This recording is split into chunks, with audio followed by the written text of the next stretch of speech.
क्या मोटापा एक कम विल पावर की बीमारी है? अक्सर हम लोगों को इस तरह का दोषारोपण करते देखते हैं कि ये मोटा है, इसका ही दोष है, ये प्रॉपर एक्सरसाइज नहीं करता, ये खाना प्रॉपर नहीं खाता, इसका विल पावर बहुत कम है, इसीलिए ये मोटा है, इसी का दोष है। इसमें समाज का कोई दोष नहीं, इसमें उसके खाने पीने का ही कसूर है और उसकी विल पावर की कमी का ही कसूर है। इसमें और कोई फैक्टर्स इन्वॉल्व नहीं। अक्सर हम ये ब्लेम गेम होते देखते हैं। आज हम डिस्कस करेंगे क्या ओबेसिटी एक लैक ऑफ विल पावर की बीमारी है, और क्या पिछले कुछ सालों में जो बहुत ज़्यादा ओबेसिटी का एपिडेमिक हुआ है, पिछले 30-40 सालों में ओबेसिटी कई गुना बढ़ गई है, तो क्या ऐसा है कि लोगों की विल पावर कम हो गई है इसलिए लोगों का ओबेसिटी हो रहा है, या कारण कुछ और है? ऑब्वियसली जब हम कारणों को समझेंगे तभी हम बीमारी के निवारण को समझेंगे, इसीलिए आज इसको डिस्कस करेंगे। टॉपिक पर जाने से पहले जो लोग हमारे चैनल पर नए हैं उन्हें रिक्वेस्ट करूँगा कि चैनल को सब्सक्राइब करें, वीडियोस को लाइक करें, शेयर करें, फॉलो करें, कमेंट करें, पूरा देखें, और जो भी आपको पॉसिबल क्वेरीज या डाउट्स लगते हैं या थॉट्स आते हैं आप उस पर कमेंट कर सकते हैं।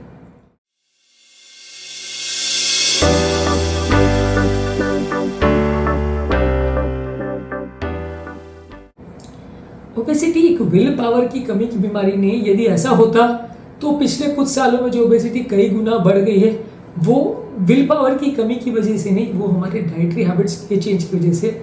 आपने खुद पिछले 30-40 सालों में देखा होगा कि जो कॉमन कॉन्सेप्ट था, लोग दिन में 2 या 3 बार खाते थे, ब्रेकफास्ट लंच डिनर मैक्सिमम 3 बार खाते थे, वो स्नैक करने का बिहेवियर, बार बार हर 2 घंटे में कुछ चाय कॉफ़ी ले लेना, हर 2 घंटे में समोसे कचौरी खाना, बर्गर्स पिज़्ज़ाज, ये सारी चीज़ों को खाना, जो स्नैक करने का बिहेवियर है कि हर 2 घंटे में कुछ ना कुछ जाते रहना चाहिए मुंह में, ये बिहेवियर बहुत इंपॉर्टेंट कारण है जिसकी वजह से पिछले 30-40 सालों में ओबेसिटी बढ़ी है या मोटापे का प्रॉब्लम बढ़ा है। इसमें बहुत सारे दूसरे फैक्टर्स भी इन्वॉल्व है, लेकिन कहीं से कहीं तक ये विल पावर की बीमारी नहीं है। हाँ, कुछ हद तक विल पावर हमारे हंगर को या हमारे खाने के बिहेवियर को कंट्रोल जरूर करता है। एक स्ट्रॉन्ग विल पावर का व्यक्ति ज़्यादा चांसेस है कि वो अपनी भूख को कंट्रोल कर पाएगा और बहुत ज़्यादा ओवर ईटिंग नहीं करेगा। लेकिन ये भी पूरी तरह से सच नहीं है कि अगर आपको बहुत ज़्यादा भूख लगती रहेगी तो सिर्फ और सिर्फ विल पावर के बेसिस पे आप उस पर काबू कर लेंगे।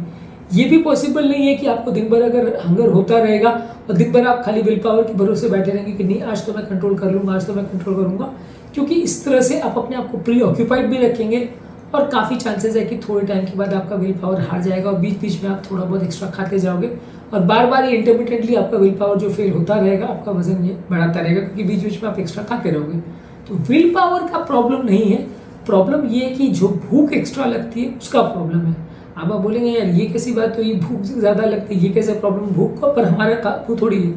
भूख या किसी भी चीज़ को देख के होने वाली क्रेविंग जो है ये बहुत ज़्यादा कार्बोहाइड्रेट पैदा करते हैं। पिछले 30-40 सालों में जो हमारे खाना खाने का बिहेवियर पैटर्न चेंज हुआ और पिछले 30-40 सालों में जो हमारा बहुत ज़्यादा स्नैक फूड खाने का जो बिहेवियर चेंज हुआ है, ये इंपॉर्टेंट कारण है जिसकी वजह से लोगों का वजन बढ़ रहा है। ये इंपॉर्टेंट कारण है कि जब भी हम कार्बोहाइड्रेट ज़्यादा खाते हैं तो वो बॉडी में सडन इंसुलिन बढ़ाता है, सडन इंसुलिन का स्पाइक होता है, उसके बाद इंसुलिन ड्रॉप होता है, जिसकी वजह से सडन रिफ्लेक्स हाइपोग्लाइसीमिया होता है। इसकी वजह से हमें भूख लगती है।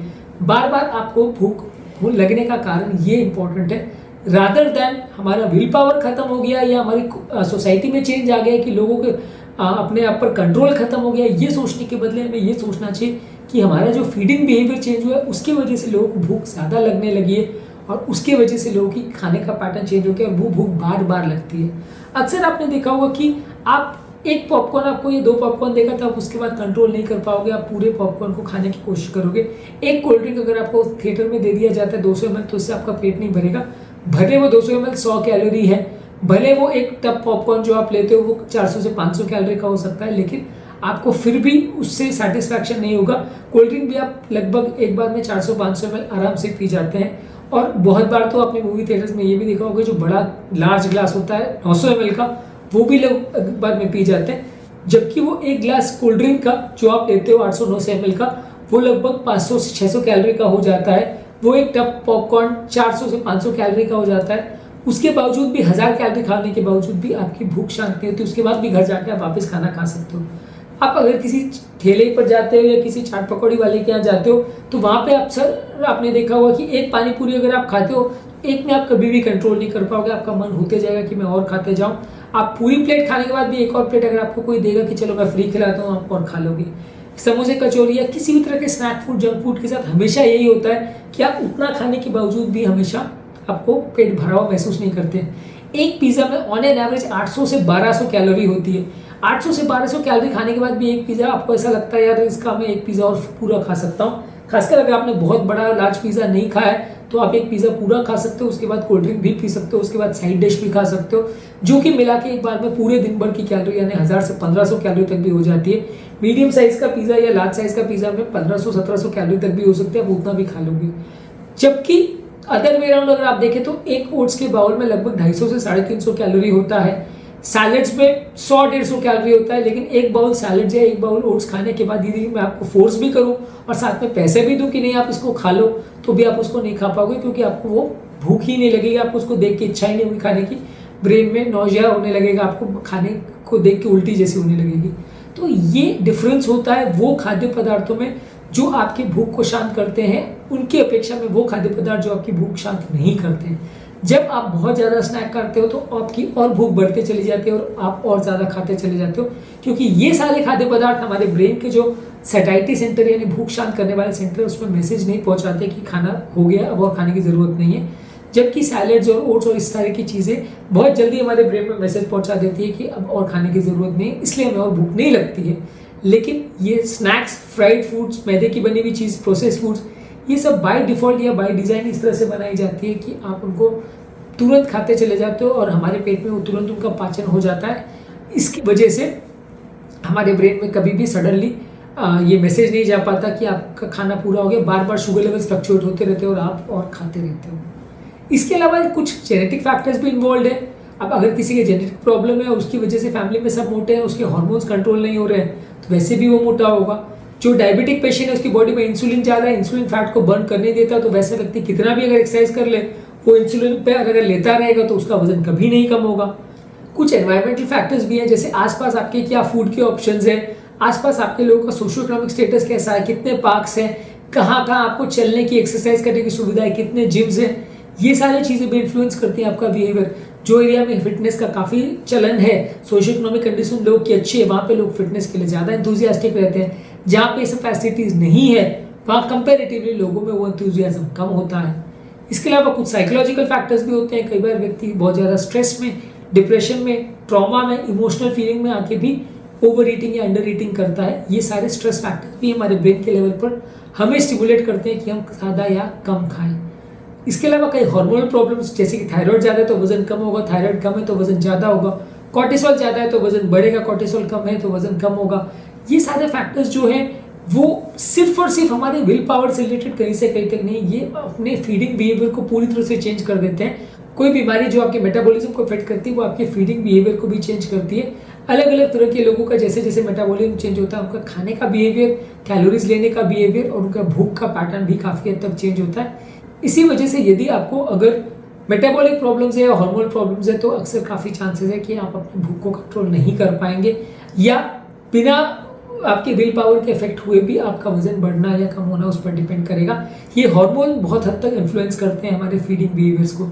कई मेडिसिन भी है जो इन्फ्लुएंस करती हैं, कई तरह की मेडिसिन भी है जो ज़्यादा हमें खाने पर मजबूर करती है, कई बार बॉडी वेट रिटेन करवाती है, कई मेडिसिन ऐसी भी है जो वजन कम करवाती हैं। तो कौन सी मेडिसिन हम ले रहे हैं वो भी कई बार इफेक्ट करती है, और ये भी कहीं से कहीं तक हमारे विल पावर से रिलेटेड नहीं है। इसके अलावा कई सोशल इकोनॉमिक फैक्टर्स है। अब अगर कोई व्यक्ति बहुत ज़्यादा गरीब है, उसको फूड ही अवेलेबल नहीं है, तो वो कैसे मोटा होगा? ऑब्वियसली उनके यहाँ पे अनलेस वो व्यक्ति कोई एक पर्टिकुलर तरह का उसको खाना बहुत ज़्यादा खा रहा है या बहुत ज़्यादा कार्बोहाइड्रेट खा रहा है, तब तक बहुत कम चांस है कि वो मोटा हो, क्योंकि सोशल इकोनॉमिक फैक्टर्स ही वैसे हैं। अलग अलग लोग की अफोर्डेबिलिटी और इकोनॉमिक चीज़ों पर भी बहुत सारा डिपेंड करता है। कई लोग को कई बार अनहेल्दी फूड्स खाने को मजबूर होते हैं, क्योंकि कई बार क्या ये अनहेल्दी और प्रोसेस फूड बहुत ज़्यादा चीप मिलते हैं। अमेरिका में इस तरह की एक स्टडी हुई थी, वहाँ पर उन्होंने पाया था कि जो एरिया में इकोनॉमिक लेवल्स कम है लोगों के, वहाँ वजन ज़्यादा है, जबकि नॉर्मली ऐसा सोचा गया था कि जिन लोगों का इकोनॉमिक स्टेटस ज़्यादा है वहाँ पे वजन ज़्यादा होगा लोगों का, लेकिन उल्टा मिला, क्योंकि जिन लोगों का इकोनॉमिक स्टेटस ज़्यादा था वो ज़्यादा अच्छे फूड्स और ज़्यादा हेल्दी फूड्स और ज़्यादा अच्छे कॉस्टली फूड्स भी अगर जो भी अवेलेबल है, ऑर्गेनिक फूड, वो सब भी ले सकते हैं। जबकि जो प्रोसेस फूड्स या चीपर फूड्स है, रिफाइंड ऑयल से रिफाइंड चीज़ें, जो वजन बढ़ाने वाली चीज़ें हैं, वो अक्सर ज़्यादा चीप मिलती हैं। लोग जो सोशल इकोनॉमिक स्टेटस में पुअर होते हैं वो अक्सर उस तरह की चीज़ें खाते हैं। तो कई बार पुअर लोग भी अगर इस तरह की फूड को चूज करने पर मजबूर होते हैं तो वो भी कई बार उनका वजन बढ़ सकता है। हाँ, एक एक्सट्रीम लेवल है कि जहाँ आपको खाना ही अवेलेबल नहीं है तो ऑब्वियसली वजन कम होगा। लेकिन कई बार हमारे फूड चॉइसेस को भी इफेक्ट करता है कि हम मार्केट में जाके किस तरह का फूड प्रोडक्ट्स को अफोर्ड कर पाते हैं और क्या चीज़ें हमारे बजट के बाहर होती हैं। इसके अलावा कुछ बायोलॉजिकल अडेप्टेशंस भी आपके ओवरऑल डाइट पैटर्न को चेंज करते हैं, जिसकी वजह से भी आपका वेट लॉस या वेट गेन होता है। आपका ओवरऑल एपेटाइट, आपका एनर्जी एक्सपेंडिचर, बहुत सारी चीज़ें इससे इफेक्ट होती है। इसके अलावा आपका हेल्थ केयर और बाकी रिसोर्सेज पर भी एक्सेस आपके ओवरऑल ओबेसिटी को इफेक्ट करता है। यदि आपके पास आपके घर में जिम है या आसपास में कोई अच्छा जिम है या हेल्थ केयर फैसिलिटीज़ है, तो चांसेस ये है कि आप फिटनेस को ज़्यादा फोकस करोगे। जब आपके गांव में कोई जिम नहीं है या आपके दूर दूर एरिया तक कोई हेल्थ केयर फैसिलिटी नहीं है, तो काफ़ी चांसेस है कि आपका फोकस उस पर नहीं जाएगा, आप किसी और को भी करते नहीं देखोगे, तो आप भी मोटिवेट नहीं होगे और वो सब करने की इच्छा नहीं होगी। तो अक्सर ये बहुत सारे फैक्टर्स हैं जो हमारे मोटापे को अफेक्ट करते हैं, जिसकी वजह से व्यक्ति मोटा या पतला होता है। सिर्फ विल पावर का प्रॉब्लम नहीं है। तो अगली बार अगर आप किसी व्यक्ति को देखें मोटा, तो उसको ये मत समझिए कि ये व्यक्ति का सिर्फ विल पावर का प्रॉब्लम है, कि इसका डिटर्मिनेशन कम है इसलिए ये मोटा है। बहुत सारे और फैक्टर्स है जिसकी वजह से उसका मोटापा हो सकता है। ऐसे व्यक्ति को खाली गालियां देना और नीचा दिखाना किसी हद तक किसी प्रॉब्लम का सोल्यूशन नहीं है। उनके साथ यदि हम सिंपैथी रखेंगे, उनकी प्रॉब्लम को समझने का प्रयास करेंगे, तो काफ़ी चांसेस है हम बीमारी को समझ पाएंगे और उनके सही तरह से उनका इलाज कर पाएंगे। उम्मीद करूँगा कि आज के टॉपिक में कुछ नई बातें जानने को मिली होगी। जो लोग हमारे चैनल पर नए हैं उन्हें रिक्वेस्ट करूँगा कि चैनल को सब्सक्राइब करें, वीडियोज़ को लाइक करें, शेयर करें, फॉलो करें, पूरा देखें और कमेंट भी करें।